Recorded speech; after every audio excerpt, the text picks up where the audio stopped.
हम चर्चा कर रहे हैं कि गुडविल क्या है। पहले लेसन में कई जगह कई प्रश्नों में और आने वाले जो पार्टनरशिप के क्वेश्चंस हैं सब जगह चर्चा होगी गुडविल ख्याति के बारे में। ये ख्याति है क्या चीज़, कैसे इसको वैल्यूएट करना चाहिए, किस तरीके से इसके जो गणना है वो करते हैं।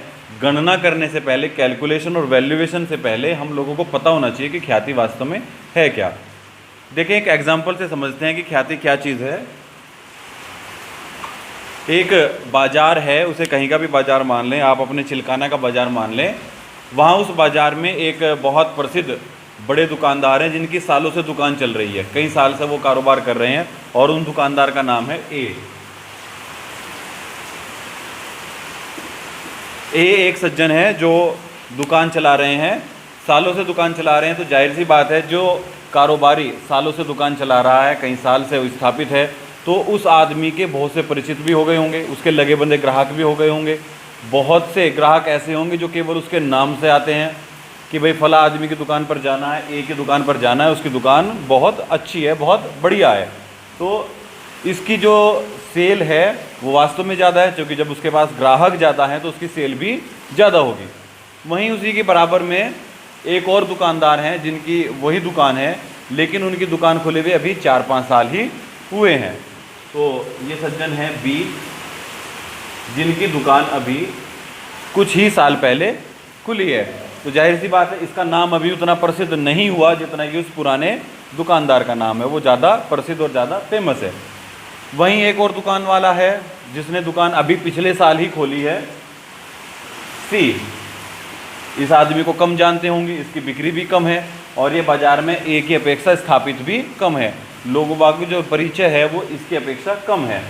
अब आज की तारीख में एक नया दुकानदार अपनी दुकान खोलने जा रहा है जिसका नाम है डी, और उसने अभी दुकान कुछ ही समय पहले शुरू की है।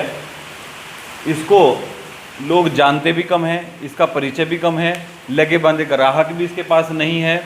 तो यहाँ जो इनकी वार्षिक आय है, जो इनके प्रॉफिट हैं, उसमें तुलना करके देखते हैं। जो दुकानदार पहले से स्थापित है, जो दुकानदार पहले से दुकान चला रहा है, जिसकी ग्राहक भी बहुत ज़्यादा हैं, जिसके लगे बंधे ग्राहक है, जिसका नाम बाज़ार में चल रहा है, उसकी आय ज़्यादा होगी, निश्चित रूप से ज़्यादा होगी। हम मान लेते हैं उसकी आय जो है वो 2.5 लाख रुपए सालाना वो कमा रहा है। 2.5 लाख रुपए सालाना कमा रहा है क्योंकि वो पहले से ही है दुकान उसकी स्थापित, उसके ग्राहक भी पहले से ही है, उसका नाम भी चल रहा है और वो बहुत प्रसिद्ध भी है। एक दुकानदार जिसकी दुकान कुछ ही साल से है, उसके ग्राहक थोड़े कम होंगे, उसका नाम भी थोड़ा कम होगा, लेकिन फिर भी इसकी रेपुटेशन अच्छी है और ये कमा रहा है 2 लाख रुपए इसका प्रॉफिट है। एक दुकानदार जिसे 1-2 साल ही हुआ है, ये कमा रहा है 1.5 लाख रुपए। लेकिन जो दुकानदार अभी स्थापित किया है, हम उसकी आय की कैलकुलेशन करेंगे तो उसकी आय निश्चित रूप से कम होगी, लेकिन इसकी आय भी 1 लाख रुपए, क्योंकि खाली तो ये भी नहीं बैठने वाला, कमाएगा तो ये भी कुछ ना कुछ, ग्राहक तो उसके पास भी आएगा ही आएगा। तो इसकी आय हम देख लेते हैं 1 लाख रुपए। अब ख्याति का वैल्यूएशन होता है यहीं से। एक सामान्य व्यापार, ये क्या है, नॉर्मल बिजनेस है। एक नॉर्मल जो बिजनेस है उससे ऊपर जिन लोगों के नाम स्थापित हो गए हैं, जिन लोगों की पहचान है, जिन लोगों की एक गुडविल है, जिन लोगों के लगे बंदे ग्राहक हैं, इस नॉर्मल प्रॉफिट से ऊपर जितना भी ये कमा रहे हैं वो इनकी अलग अलग व्यक्तियों की गुडविल है। अब इससे ज़्यादा 1 लाख रुपए से ज़्यादा ये जो कमा रहा है, ये अपना एक्स्ट्रा जितना भी कमा रहे हैं, अपना एक्स्ट्रा जितना भी कमा रहे हैं, ये इनके नाम की वजह से, इनकी पुरानी पहचान की वजह से, पुराने ग्राहकों की वजह से, और इनका जो बाज़ार में एक स्टैंडर्ड बन गया है, इनके बाज़ार में जो पहचान बन गई है, उस वजह से ये फालतू कमा रहे हैं। वरना अगर ये एक नॉर्मल दुकानदार होते तो ये 1 लाख रुपए ही कमाते। तो इस नॉर्मल अर्निंग से एक्स्ट्रा जितने भी अर्निंग होगी वो सब गुडविल कहलाएगी, वो इस दुकानदार की गुडविल है, क्योंकि ये पहले से स्थापित है। इसलिए एक नॉर्मल व्यापारी से ये एक्स्ट्रा कमा रहा है, 1.5 लाख रुपए फालतू कमा रहा है। ये एक नॉर्मल व्यापारी से 1 लाख रुपए और ये 50,000 रुपये एक्स्ट्रा कमा रहा है, तो ये इन लोगों की गुडविल हो गई। तो इस तरीके से हमें पता लगता है गुडविल कहते हैं वो ख्याति जो बाजार में नाम के कारण होती है।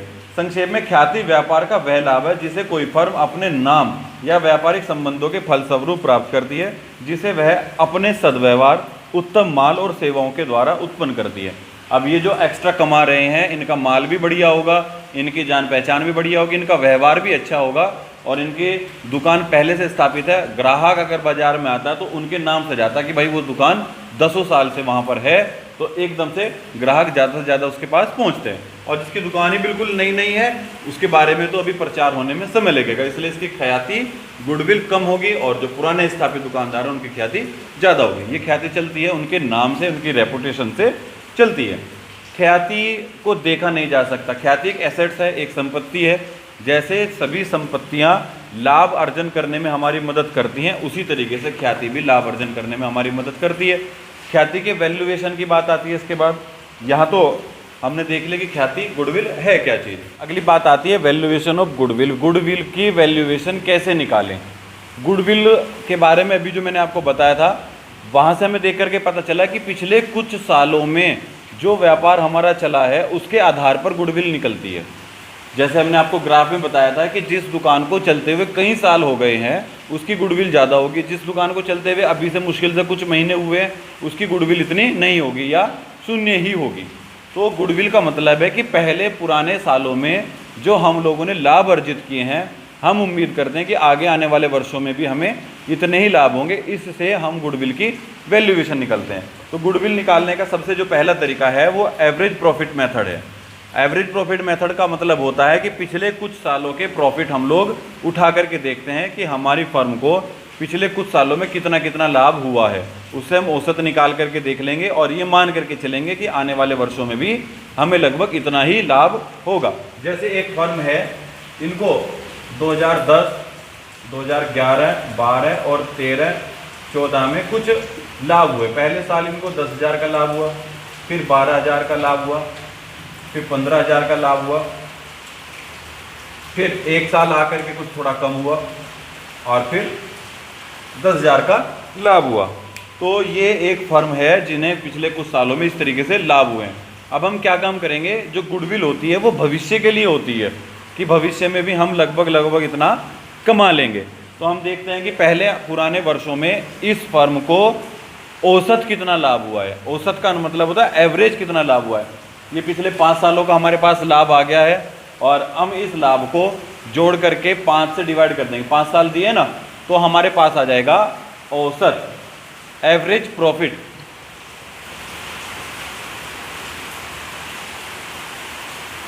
एवरेज प्रॉफिट हमारा होगा 10,000, 12,000, 15,000, 13,000 और फिर 10,000, भाग कर देंगे इसको 5 से। तो हम देखते हैं इन जो प्रॉफिट है हमारे पिछले 5 सालों के, इनका जो योग है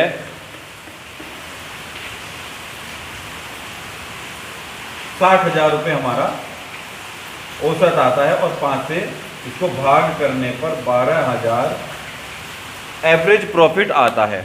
अब यहाँ एक चीज़ और है, ये तो आया है अभी तक केवल एवरेज प्रॉफिट। प्रश्न में दिया गया होगा कि ये अगले कितने सालों की परचेज वैल्यू के बराबर होगा। ख्याति का जो हमारा तात्पर्य होता है वो ये होता है कि हम लोगों को ये पता होना चाहिए कि जितने ग्राहक हमारे पास आज लगे बंधे हैं भविष्य में भी उतने ही आते रहेंगे या नहीं आते रहेंगे। अब सारी उम्र का तो कॉन्ट्रैक्ट ले नहीं सकते आप लोग कि भाई जितने आज अगर हमारे पास 1 लाख रुपए सालाने की बिक्री हो रही है तो आने वाले 100 साल तक इतनी होती रहेगी, ऐसा नहीं है। लेकिन फिर भी व्यापारी कुछ सालों तक एक्सेप्ट करता है कि 1 साल, 2 साल, 3 साल तक हमारी जो गुडविल है, हमारा जो दुकान का नाम है वो अगले 3-4 साल तक ऐसे ही चलता रहेगा। ये नॉर्मल 2, 3, 4 या 5 साल तक का होता है, ज़्यादा से लंबा ये समय नहीं होता। तो हमारा जो औसत लाभ है वो 12,000 रुपये है। अब हम ये देखते हैं कि हमारा जो ये औसत लाभ है आने वाले 3 सालों तक चलता रहेगा। आने वाले 3 साल तक हमारी ख्याति ऐसे ही रहेगी। तो इस एवरेज प्रॉफिट की अगर नंबर ऑफ परचेज ईयर जितने भी दे रखे हैं प्रश्न में उससे गुणा कर दें तो हमारी ख्याति आ जाएगी। नंबर ऑफ परचेज ईयर माना दे रखे हैं 3, कि आने वाले 3 साल तक ऐसी ही कंडीशन रहेगी और आने वाले 3 साल तक हम लोगों का व्यापार ऐसे ही चलता रहेगा, तो हमारी गुडविल होगी, गुडविल हमारी होगी, गुडविल का फार्मूला होगा average profit multiply number of purchase year, number of purchase year. Average profit हमने निकाला है 12,000। कैसे निकाला? पिछले कुछ सालों का प्रॉफिट दे रखा, उसका औसत कर लिया और मल्टीप्लाई कर दी नंबर ऑफ ईयर। तो गुडविल, इस प्रश्न में गुडविल हो जाएगी 36,000 रुपए की गुडविल हो जाएगी। इसके बाद एक और एग्जाम्पल से समझते हैं अगले प्रश्न में। गुडविल की वैल्यूएशन में आगे देखते हैं। अभी मैंने आपको बताया average profit method. Average profit method का मतलब है पिछले कुछ सालों का औसत निकाल लीजिएगा और फिर प्रश्न में दे रखा होगा कि ये जो गुडविल एवरेज प्रॉफिट आया है ये आगे आने वाले 2 साल 3 साल 4 साल तक हमारे पास चलता रहेगा। जितने नंबर ऑफ परचेज रिक्वायर्ड दे रखे हैं उससे मल्टीप्लाई करके हम लोग निकाल लेंगे गुडविल की वैल्यू। नेक्स्ट और इम्पोर्टेंट फॉर्मेट है गुडविल की वैल्यूएशन करने का अधिलाभ, सुपर प्रॉफिट मेथड। ये ही सबसे प्रचलित मेथड है। सुपर प्रॉफिट मेथड का मतलब आप समझिए, अभी जैसे मैंने ग्राफ से आपको बताया था कि एक दुकानदार ज़्यादा कमा रहा है, दूसरा उससे थोड़ा कम, तीसरा और कम, तो एक एवरेज यहाँ से निकाल लेते हैं। ये होता है हमारा नॉर्मल प्रॉफिट और ये इसके ऊपर जितना भी है ये सारा का सारा कहलाएगा सुपर प्रॉफिट। तो हम लोगों को गुडविल का पता यहीं से चलेगा। हम 2 दुकानों के बीच में तुलना करेंगे, अपनी तुलना एक सामान्य जिसकी दुकान अभी अभी खुली है उससे करेंगे। ये तो है हम जिसे गुडविल निकालनी है और हम अपनी कंपैरिजन करेंगे एक नए दुकान से, ये मान करके कि समझो हम अपनी दुकान अभी अभी चलाते, बिल्कुल फ्रेश चलाते, तो हमारी सेल कितनी होती। ठीक है, अगर हम अपनी दुकान अभी शुरू करते हैं, हमारी दुकान को हो गए समझें 10 साल हो गए और 10 साल में हमने 2 लाख रुपए की कमाई शुरू कर दी। लेकिन अगर हम अपनी दुकान को अभी ताज़ा ताज़ा शुरू करते तो क्या हमारी इनकम दुकान खुलते 2 लाख हो जाती? नहीं, हमारी इनकम कम होती, समझे 50,000 होती। खाली तो बैठते ना कुछ तो कमाते ही। अब जितना एक्स्ट्रा कमाया वो सब गुडविल है, यानी एवरेज प्रॉफिट में से जो एक नॉर्मल प्रॉफिट है वो घटा देंगे। एवरेज प्रॉफिट में से नॉर्मल प्रॉफिट घटा देंगे। अब हमारा खुद का प्रॉफिट तो हमें पता है कितना है। कैसे पता है? पिछले 4-5 साल का हमें प्रॉफिट दे रखा है, जैसा भी हमने इससे पहले वाले प्रश्न में किया। 5 साल का प्रॉफिट हमें पता है, सबको जोड़ेंगे और 5 से डिवाइड कर देंगे या 4 से डिवाइड कर देंगे। 10 साल का पता तो 10 से डिवाइड कर देंगे। तो हमें अपना प्रॉफिट तो पता है। अब हमें नॉर्मल प्रॉफिट निकालना है। इसमें जो हमें निकालना होता है वो हमें 2 प्रॉफिट निकालने हैं। सुपर प्रॉफिट जो होता है, सुपर प्रॉफिट जो होता है वो क्या होता है? सुपर प्रॉफिट जो गुडविल निकालने का जो तरीका है वो होता है एवरेज प्रॉफिट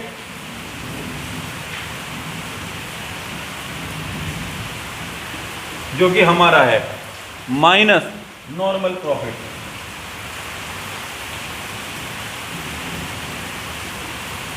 अब नॉर्मल प्रॉफिट को कैसे कैलकुलेट करेंगे, सामान्य लाभ कैसे पता लगना है, ये तो आप निकाल लेंगे अभी, क्योंकि हमने इससे पहले एग्जांपल में सीखा है एवरेज प्रॉफिट कैसे निकलता है।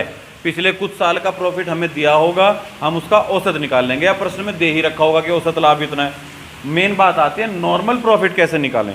तो अब नॉर्मल प्रॉफिट निकालने के कुछ तरीके हैं, जिसमें सबसे महत्वपूर्ण तरीका ये है कि हम लोगों को हमारी जो कैपिटल है, अगर हम इस कैपिटल से, इस पूंजी से दुकान ना चलाते, ब्याज पर किसी को दे देते, तो हम कितना ब्याज कमा सकते थे, कितना धनराशि कमा सकते थे, या इस जो ये पूंजी है ये नॉर्मली कितना रेट ऑफ इंटरेस्ट से, कितने प्रतिशत से हम लोगों को कमा करके दे सकती थी किसी और व्यवसाय में, किसी और काम में, बैंक में, ब्याज पर, कहीं भी। तो उसके लिए निकालते हैं capital invested multiply normal rate of return. अगर हम इस पैसे को, इस पूंजी को कहीं और लगा देते तो हमें कितना पैसा मिल जाता। अगर हम दुकान ना करते, अपना बिजनेस ना करते, कहीं और लगा देते तो हमें कितने पैसे मिलते। तो नॉर्मल प्रॉफिट होता है कैपिटल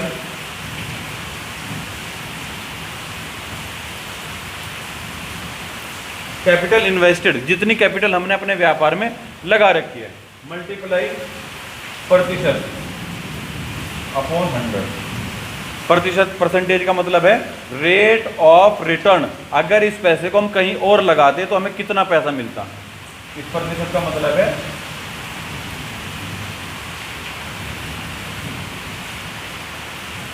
ये नॉर्मली 10% प्रत्येक प्रश्न में दिया गया होगा। अगर हमारे पास 1 लाख रुपए हैं, अगर हम ये 1 लाख रुपए ब्याज पे किसी और दुकान में उधार या कहीं और इन्वेस्ट करते तो हम साल भर में 10,000 रुपये बैठ करके कमा सकते थे 1 लाख रुपए से।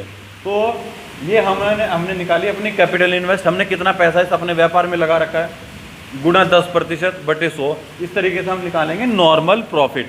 इस नॉर्मल प्रॉफिट को जो हमने निकाल लिया, अपने एवरेज प्रॉफिट जो हमारा खुद का है उसमें से घटा लेंगे तो हमें मिल जाएगा सुपर प्रॉफिट। समझिए एग्जांपल से, एक दुकान है और वो 10,000, 15,000 और 20,000 हर साल इसने कमाए हैं। ज़्यादा बड़ा एग्जांपल नहीं लेते, छोटे से समझा रहे हैं। हमारी जो दुकान है उसने पहले साल में 10,000, उस अगले साल में 15,000 और उस अगले साल में 20,000 कमाए। तो हम सबसे पहले कैलकुलेशन करेंगे एवरेज प्रॉफिट की, खुद के प्रॉफिट की। एवरेज प्रॉफिट इक्वल टू अब तक के सभी प्रॉफिट डिवाइड बाय कितने साल से हम इसको कमा रहे हैं, 3 साल से कमा रहे हैं। तो औसत आ जाएगा, तीनों को जोड़ेंगे, 3 से डिवाइड करेंगे तो आ जाएगा ये 15,000। तो हमें पता लग गया हमारा एवरेज प्रॉफिट कितना है, 15,000 रुपये है। अब हम निकालेंगे हमारा नॉर्मल प्रॉफिट। हमारा नॉर्मल प्रॉफिट कितना है? नॉर्मल प्रॉफिट हमने देखा कि हमने इसमें अपने बिजनेस में 1 लाख रुपए लगा रखे हैं, 1 लाख रुपए लगा रखे हैं। प्रश्न में दिया गया होगा कि पूंजी 1 लाख रुपए लगा रखी है, 2 लाख लगा रखी या 10 लाख लगा रखी, तो जितने लाख रुपए लगा रखे हैं उसका 10%, वो भी प्रश्न में दिया गया होगा। अगर प्रश्न में नहीं दिया गया है कितने प्रतिशत है तो अपने तरफ से 10% लगाएंगे। ये तो हो गई एक चीज़। अब हम निकालेंगे नॉर्मल प्रॉफिट। नॉर्मल प्रॉफिट होगा capital invested multiply rate of interest 10% divide by 100। हमने लगा रखे हैं 1 लाख रुपए, जो आ जाता है 10,000 रुपए। ये 10,000 क्या आए हैं? Normal profit. हमें पता लग गया एवरेज प्रॉफिट कितना है, हमें पता लग गया नॉर्मल प्रॉफिट कितना है। हम निकालेंगे सुपर प्रॉफिट क्या है। तो सुपर प्रॉफिट इक्वल होगा average profit minus normal profit. Average profit हमारा, नॉर्मल प्रॉफिट हमारी पूंजी अगर कहीं और लगी हुई होती, नए व्यापार में लगी हुई होती तो हम कितना कमाते हैं, ये प्रतिशत दिया हुआ होगा। एवरेज प्रॉफिट है 15,000 माइनस 10,000, तो सुपर प्रॉफिट 5,000 का है। ये वही चीज़ है जो मैंने ग्राफ में समझाई थी कि हम यहाँ पर हैं, इतने कमा रहे हैं, और अगर हमारी दुकान बिल्कुल नई होती, बिल्कुल फ्रेश होती तो इतने होते। तो ये जो ऊपर का हिस्सा है ये सुपर प्रॉफिट है। ये जो ऊपर का हिस्सा एक्स्ट्रा हम जो कमा रहे हैं वो सुपर प्रॉफिट है। अब ये केवल सुपर प्रॉफिट आया है, गुडविल नहीं आई है। अभी जो हमने कैलकुलेट किया है ये क्या है? सुपर प्रॉफिट, गुडविल नहीं है। गुडविल के लिए अलग से एक लाइन दी गई होगी, ख्याति अधिलाभ के आने वाले 3 वर्षों की परचेज वैल्यू के बराबर होगी। ये जो ख्याति होती है, जो गुडविल होती है, ये भविष्य के लिए होती है। ख्याति का भूतकाल से जो बीत गया, चाहे वो लाभ है या हानि है, उससे कोई संबंध नहीं है। वर्तमान से भी इसकी कैलकुलेशन नहीं है। लेकिन ख्याति की जो कैलकुलेशन होती है वो आने वाले वर्षों के लिए होती है। प्रत्येक प्रश्न में दिया गया होगा कि ख्याति का जो मूल्य है अधिलाभ, सुपर प्रॉफिट के 3 वर्ष के क्रय मूल्य के आधार पर किया जाएगा। ये लाइन दी गई होगी प्रत्येक प्रश्न में कि ख्याति 3 वर्ष, 4 वर्ष, 5 वर्ष, 1 वर्ष, 2 वर्ष के क्रय मूल्य के बराबर, परचेज वैल्यू के बराबर। इस चीज़ को ध्यान रखना है। तो जितना भी हमारा सुपर प्रॉफिट आया है, अब हम निकालेंगे गुडविल। तो गुडविल होगी super profit multiply number of year purchased ये गुडविल का फार्मूला होगा। अब सुपर प्रॉफिट हमने कैलकुलेट कर लिया 5000, और ये आने वाले 3 साल 2 साल वो प्रश्न में दिया गया होगा। जैसे इस प्रश्न में दे रखा है कि ये आने वाले 4 वर्षों के इक्वल होगी, तो आने वाले 4 वर्षों की क्रय मूल्य के बराबर होगी 5000 गुना 4, 20,000 की गुडविल हमारी आज की तारीख में है। तो मैं उम्मीद कर रहा हूँ ये एग्जाम्पल जो आपको दिए हैं इससे आपको गुडविल के बारे में कुछ समझ में आया होगा। एक चीज़ और, गुडविल के वैल्यूएशन का एक तरीका और है, वो अभी इसके बाद में बताता हूँ, इसको ध्यान से देखें। देखिए हम वैल्यूएशन कर रहे हैं ख्याति की, और यहाँ ख्याति का एक और नया फार्मूला आपको देखने को मिलता है, कैपिटलाइजेशन। अगर पूंजीकरण किया जा रहा है हमारे प्रॉफिट का, तो ख्याति की वैल्यूएशन में एक छोटा सा अंतर आ जाता है। इससे पहले आप लोगों ने समझा कि कैसे औसत लाभ निकालते हैं, कैसे नेट प्रॉफिट निकालते हैं, नॉर्मल प्रॉफिट निकालते हैं, और किस प्रकार एवरेज प्रॉफिट में से नॉर्मल प्रॉफिट घटा करके ईयर से मल्टीप्लाई कर देते हैं। वो है सब प्रॉफिट की। अगर आ जाती है पूंजीकरण के अनुसार लाभ, यानी प्रॉफिट के पूंजीकरण के अनुसार गुडविल निकालनी है, तो प्रॉफिट दो तरह का होता है, एवरेज प्रॉफिट और सुपर प्रॉफिट। हम पढ़ चुके हैं एवरेज प्रॉफिट जो औसत होता है कुछ साल का, और सुपर प्रॉफिट होता है एवरेज में से नॉर्मल प्रॉफिट घटाने के बाद। ठीक है, average profit minus normal profit. अब यहाँ ख्याति गुडविल की एक नया फार्मूला आप लोगों को दिखाया जा रहा है। पूंजीकरण में आपको प्रतिशत दी गई होती है सामान्य लाभ दर की। सामान्य लाभ दर का मतलब होता है कि नॉर्मली अगर बाजार में इस धनराशि को लगाया जाए तो हमें कितना लाभ होगा, एक लाभ की दर दी गई होती है। सामान्य लाभ दर उसको कहा जाता है। क्या कहते हैं उसको? सामान्य लाभ दर।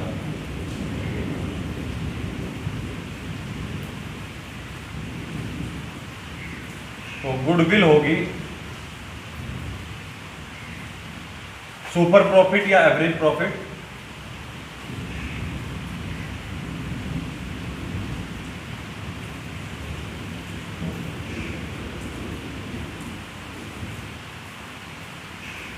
यहां नंबर ऑफ ईयर परचेज नहीं दिए गए होते। पूंजीकरण वाले प्रश्नों में नंबर ऑफ ईयर परचेज की कैलकुलेशन करने की जरूरत ही नहीं है, ना उनको दिया गया होता। यहां सीधे सीधे ये बताया जाता है कि आपकी जो वैल्यूएशन ऑफ कैपिटल है वो निकालना सुपर प्रॉफिट गुणा 100 बटे सामान्य लाभ दर। जैसे एक प्रश्न में अगर आपको कहा जाता है कि एक फर्म का औसत लाभ 15,000 रुपये है, औसत लाभ इन्होंने पहले ही निकाल रखा, समझो किसी साल 10 रहा होगा, किसी साल 12 रहा होगा, किसी साल 20 रहा होगा, किसी साल 18 रहा होगा, किसी साल 15 भी रहा होगा, तो सब जोड़ करके उन सालों से भाग करके उन ईयर से भाग करके औसत लाभ दर आ गई है 15,000 रुपये। और फर्म की विनियोजित पूंजी जो उन्होंने अपनी पूंजी लगा रखी है, कैपिटल लगा रखी है, उसको अगर कहीं और इन्वेस्ट करते हैं तो सामान्य लाभ दर 10% है। तो यहाँ आने वाले जो भविष्य के नंबर ऑफ ईयर परचेज है उसकी चर्चा नहीं है, आपको कैलकुलेशन ऑफ गुडविल करनी है। ध्यान देंगे इसमें पूंजीकरण के आधार पर लिखा हुआ होगा, प्रश्न में पूंजीकरण के आधार पर लिखा होगा या लाभ के आधार पर। तो इससे पहले का जो हिस्सा हम पढ़ा चुके हैं वो लाभ के अकॉर्डिंग है, अब जो हम पढ़ रहे हैं पूंजीकरण के आधार पर है। तो पूंजीकरण के आधार पर अगर लिखा हुआ है कहीं भी लाइन, तो सिंपल इस फार्मूले को देख लेंगे। आपको निकालना सुपर प्रॉफिट इंटू 100 बटे सामान्य लाभ दर। अब सुपर प्रॉफिट कैसे निकलेगा इसकी तरफ आते हैं। सुपर प्रॉफिट निकलता था average profit minus normal profit से। इसको याद करेंगे, सुपर प्रॉफिट क्या है? Average profit minus normal profit. Average profit दे रखा है, full profit number of year दे रखा है। अब नॉर्मल प्रॉफिट कैसे निकलेगा? नॉर्मल प्रॉफिट होता है हमारी पूंजी जो हमने लगा रखी है मल्टीप्लाई प्रतिशत, अगर कहीं और इन्वेस्ट करते भाग 100। ये चीज हम इससे पहले के एग्जाम्पल में पढ़ चुके हैं। तो हम पहले निकालेंगे सुपर प्रॉफिट। जैसे हम आपको बता रहे हैं एक फर्म का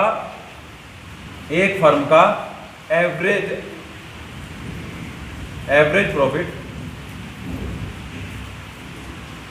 15,000 रुपये है। ठीक है, एक फर्म का प्रॉफिट 15,000 रुपये है। इनकी इन्वेस्टेड पूंजी कैपिटल 1 लाख रुपए है, और परसेंटेज सामान्य लाभ दर 10% है। इन तीन फिगर से हमको क्या निकालना है? ख्याति गुडविल निकालनी है। तो पहले इन सब चीजों को यहां लगाएंगे, सुपर प्रॉफिट के लिए लाएंगे। पहले इन तीनों फिगर को सुपर प्रॉफिट में लेकर के आएंगे। Average profit minus normal profit. Normal profit कैसे निकलेगा? यहां से निकलेगा। एवरेज प्रॉफिट दे रखा है, नहीं दिया है तो कुछ प्रॉफिट दे रखे होंगे, उन्हें जोड़ो, नंबर ऑफ ईयर से भाग कर दो। एवरेज प्रॉफिट दे रखा है, कैपिटल और परसेंटेज दे रखी है, सर नॉर्मल प्रॉफिट निकल जाएगा। एवरेज प्रॉफिट दे रखा है 15,000 माइनस नॉर्मल प्रॉफिट निकालने के लिए 1,00,000 10/100 0 10,000 बचा। 15,000 माइनस 10,000 5,000 बचा। तो ये 5,000 क्या है? ये 5,000 क्या है? सुपर प्रॉफिट है। ये 5,000 क्या बचा? Super profit. सबसे पहले हमने निकाल दिया सुपर प्रॉफिट, निकाल दिया। पहली बात, जैसे ही हमें पता लग जाएगा कि हमारा सुपर प्रॉफिट क्या है, फिर हम निकालेंगे गुडविल। गुडविल इक्वल टू, देखें गुडविल इससे पहले भी हमने निकाली थी, सुपर प्रॉफिट वहां भी निकाला था। वहां क्या था? सुपर प्रॉफिट की 3 से या 4 से गुणा कर दी गई थी। आपको कहा गया था कि यह आने वाले 2 साल 3 साल 4 साल की परचेज वैल्यू के बराबर होगा। ठीक है, यहां भी वही काम है, लेकिन यहां आने वाले 2 साल 3 साल 4 साल की परचेज वैल्यू ना दे करके हमें यह कहा है कि प्रॉफिट के पूंजीकरण के आधार पर करिए। तो हमें बस इसका क्या काम करना? प्रॉफिट का पूंजीकरण करना, मल्टीप्लाई नहीं करनी।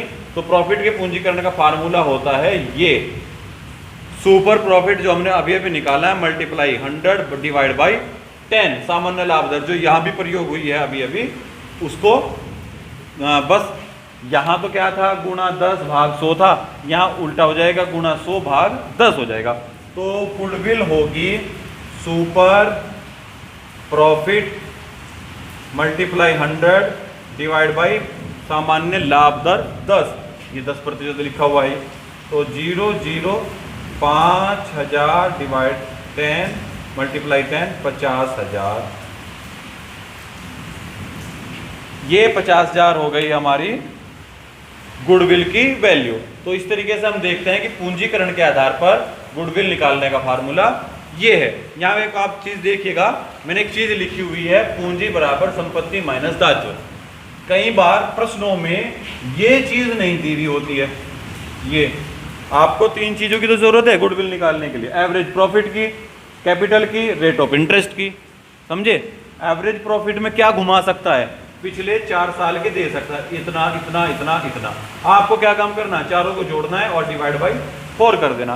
3 है तो 3 से, 4 है तो 4 से, 5 है तो 5 से। तो एवरेज प्रॉफिट तो ऐसे निकल जाएगा। कैपिटल दे रखी होगी, नहीं दे रखी होगी तो आपको ये चीज दे रखी होगी, फिर आपको संपत्ति और दायित्व दे रखे होंगे। मात्र इतना सा अंतर है। अगर आपको पूंजी सीधे सीधे नहीं दे रखी है तो आपको संपत्ति और दायित्व दे रखे होंगे। आपने पिछले साल बैलेंस शीट पढ़ी है, तो बैलेंस शीट में क्या होता है? एक तरफ सारी एसेट्स होती हैं और दूसरी तरफ सारी लाइबिलिटीज होती है। कैपिटल भी यही लिखी हुई होती है। तो हमें अगर एक चीज मिसिंग है, कैपिटल मिसिंग है, तो हम क्या काम करेंगे? इस सारों में से इस लाइबिलिटी को माइनस कर देंगे तो हमारे पास कैपिटल आ जाएगा। वही चीज यहाँ है कि अगर आपको कैपिटल सीधे सीधे नहीं दे रखा है, संपत्ति और दायित्व दे रखे हैं, तो आप क्या काम करेंगे? एक लाइन एक्स्ट्रा बढ़ जाएगी, संपत्तियों में से दायित्व घटा करके पूंजी का पता लगा लेंगे।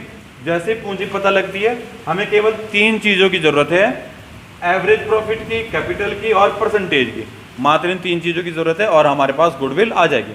मैं उम्मीद करता हूं कि आपको गुडविल के प्रश्न समझ में आएंगे। कुछ न्यूमेरिकल अभी मैं इसके साथ अटैच करके दे रहा हूं, वहां से भी आप समझ सकते हैं कि न्यूमेरिकल को हम कैसे करेंगे।